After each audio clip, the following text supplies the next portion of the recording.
इकडे शेतकऱ्यांना पैसे द्यायचे नाही, फक्त पुढचा हप्ता मात्र मागून घ्यायचा. अशा पद्धतीनं विनय आवटे हा व्यक्ती त्या ठिकाणी काम केलेलं आहे. याच्यामुळं अनेक शेतकऱ्यांना विमा सुद्धा त्या ठिकाणी मिळालेला नाही, म्हणून त्याच्यावरती 302 सारखं कलम सुद्धा लागू शकतं चौकशी जर केली तर. विनय आवटे हा गेली 20 वर्षापासून कृषी आयुक्तालयातच गरगर त्या ठिकाणी फिरतो आणि कोणत्याही कृषी आयुक्तालयातल्या कोणत्याही खात्यामध्ये जरी असला तरी सुद्धा पीक विम्याच्या बाबतीमध्ये सगळे धोरणं ठरण्याचा आणि त्याच्यावरती अंमलबजावणी करण्याच्या बाबतीतली सगळी कामं ही त्या एकट्याच व्यक्तीकडे असायची. त्याच्यामधून ह्या खाजगी कंपन्यांना जास्तीत जास्त लाभ कसा होईल, शेतकऱ्यांना विमा कमी कसा मिळेल, म्हणजे शेतकऱ्यांना विमा देणारे लोक जर त्या ठिकाणी शेतकऱ्यांना विमा कसा मिळणार नाही याची काळजी करत असतील आणि विमा कंपन्यांकडनं 10% रक्कम घेऊन त्या ठिकाणी स्कायमेट सारखी हवामान खात्याची ती यंत्रणा उभा करून त्यांच्याकडूनही हप्ते घेऊन आणि मागच्या वर्षीचे त्याच्याही मागच्या वर्षीचे पैसे केंद्र आणि राज्य सरकारच्या हिस्स्याचे कंपन्यांना लगेच अलाउट करायचे आणि हे रिअल आहे, चौकशी व्हावी. त्या कंपन्यांनी ते पैसे शेअर्स मध्ये गुंतवले, खाजगी गुंतवणुकीमध्ये गुंतवले, त्याच्यावरती व्याज कमावलं. इकडे शेतकऱ्यांना पैसे द्यायचे नाही, फक्त पुढचा हप्ता मात्र मागून घ्यायचा. अशा पद्धतीनं विनय आवटे हा व्यक्ती त्या ठिकाणी काम केलेलं आहे. याच्यामुळं अनेक शेतकऱ्यांना विमा सुद्धा त्या ठिकाणी मिळालेला नाही, म्हणून त्याच्यावरती 302 सारखं कलम सुद्धा लागू शकतं चौकशी जर केली तर. आणि शेतकऱ्यांच्या विम्याच्या बाबतीमध्ये अतिशय चुकीच्या पद्धतीने मग कृषी आयुक्तालयातले अधिकारी काही प्रमाणात त्याला जबाबदार आहेत आणि कृषी सचिव कार्यालयातले सुद्धा काही लोक हे विनय आवटेलाच मदत करतात. 20-20 वर्ष एक माणूस कसं काय एका ठिकाणी काम करू शकतो, म्हणजे याचं गोड गंबाल हे संपूर्ण पीक विम्याचं वाटोळं या व्यक्तीने केलेलं आहे. त्याच्यामुळे याची चौकशी झाली पाहिजे, अशा प्रकारची माझी मागणी. विनय आवटे नेमके कोणत्या पदावर आहे, सध्याला कुठं आहेत आणि याच्यामध्ये मुख्य सांख्यिकी या पदावरती आहे. काही वेळा मी म्हणलं ना दुसऱ्या पदावरती सुद्धा आहे, परंतु कोणतेही कृषी आयुक्त आले किंवा आणि त्यांनी काय करायचं त्यांच्याकडे चार्ज द्यायचं, म्हणजे मंत्रालयापासून काही वेळा तर मंत्री सुद्धा, मी नाव कोणाचं घेणार नाही, परंतु साधारणतः 21च्या नंतर याच्यामध्ये जास्त घोटाळे, 1 रुपयाचा पीक विमा कोणत्या कृषी मंत्र्याच्या कालावधीत आला हे तुम्ही पाहून घ्या.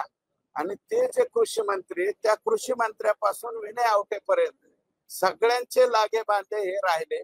म्हणूनच 1 रुपयात पीक विम्याच्या बाबतीमध्ये एका तालुक्यातले लोक संपूर्ण राज्यामध्ये पीक विमा भरत होते आणि यांच्या रकमा ज्या आहेत ते काही एका जिल्ह्यामध्ये जे विमा भरलेला आहे धाराशिव जिल्ह्यामध्ये ते जवळपास 18 ते 20 कोटी रुपये आणि त्याच्या चौकशी ज्या अधिकाऱ्याकडे दिली 565 खोट्या शेतकऱ्यांनी, म्हणजे त्या जिल्ह्यातच राहत नाहीत ते 565 शेतकरी परळी तालुक्यातले, आणि त्यांची चौकशी करायच्या ऐवजी फक्त जे पीक विमा भरतात त्या हे नाही का सरकारचे जे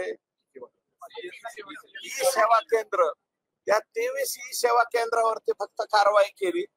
ज्या शेतकऱ्यांनी सरकारी जमिनीवर, गायरान जमिनीवर, त्याच्यानंतर वन खात्याच्या जमिनीवर जे प्रकल्प आहेत त्याच्यात भूसंपादित झालेल्या जमिनीवर सुद्धा यांनी पीक विमे भरले आणि बीड जिल्ह्यातल्या तर 11च्या 11 तालुक्यात भरले, परभणी जिल्ह्यातल्या जवळजवळ 3, 4, 5 तालुक्यात पैसे भरले. यांची व्याप्ती एवढी वाढत गेली की नागपूरच्या संत्र्याचं सुद्धा आमच्याच जिल्ह्यातले एकाच तालुक्यातले लोक पीक विमा भरत गेले, वर्ध्यामध्ये भरत गेले.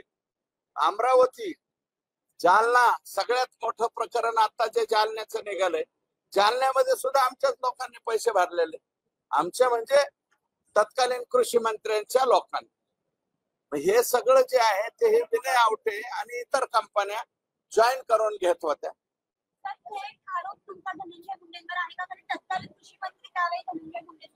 100% आहे. नावानिशी पत्र दिलेत मी तत्कालीन कृषी मंत्री, आणि ह्याचं माझ्याकडे एवढा मोठा गठ्ठा आहे, याचे पत्र दिलेत मी, त्याच्या चौकशा सुरू झाल्या. हे बघा, मी पत्र दिल्याच्या नंतर कालच सभागृहात सांगितलं की मी कृषी निविष्ठा, त्याच्यानंतर नॅनो युरिया, नॅनो DAP, त्याच्यानंतर सोयाबीनच्या बाबतीमधला घोटाळा, कापसाच्या बंडीमधला घोटाळा, या सगळ्याची जी आहे तक्रार केल्याच्या नंतर याच्या चौकशीचा प्रमुख विनय आवटेला केला. आणि विनय आवटेची ज्यावेळेस तक्रार केली त्यावेळेस ह्या 78 ज्या कृषी निविष्ठा कंपन्या आहेत, ज्या अधिकाऱ्यांशी संबंधित आहेत, त्या 78 कंपन्यामधल्या 2 कंपन्या एका माजी अधिकाऱ्याच्या मालकीच्या होत्या. त्या रिटायर अधिकाऱ्याला यांच्या चौकशीचा प्रमुख केला. म्हणजे आम्ही जे केलेला भ्रष्टाचार आहे याच्यावरती तुम्ही पांघरून घाला आणि तुमच्या पांघरून याच्यावरती आम्ही पांघरून घालतो, हा धंदा त्या ठिकाणी झाला.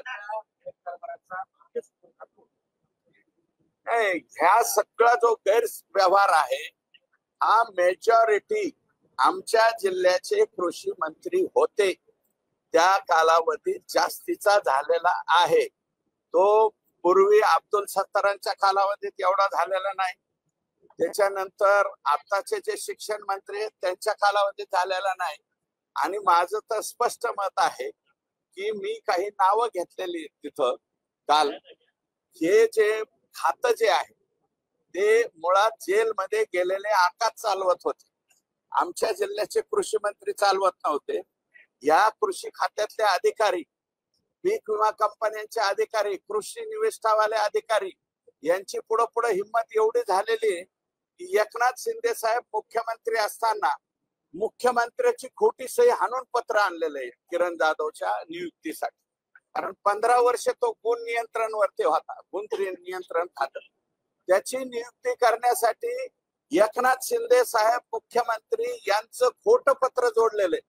कारण मी नंतर माहितीच्या अधिकारात ते पत्र मागितलं, मला पत्र द्या, तर कृषी खात्याकडे ते पत्र सुद्धा नाही, पण नोट मात्र त्या पत्रावर पुटअप झाली आणि त्याच्यावरती किरण जाधवची नियुक्ती गुण नियंत्रण विभागात 15 वर्षाच्या नंतर सुद्धा झाली.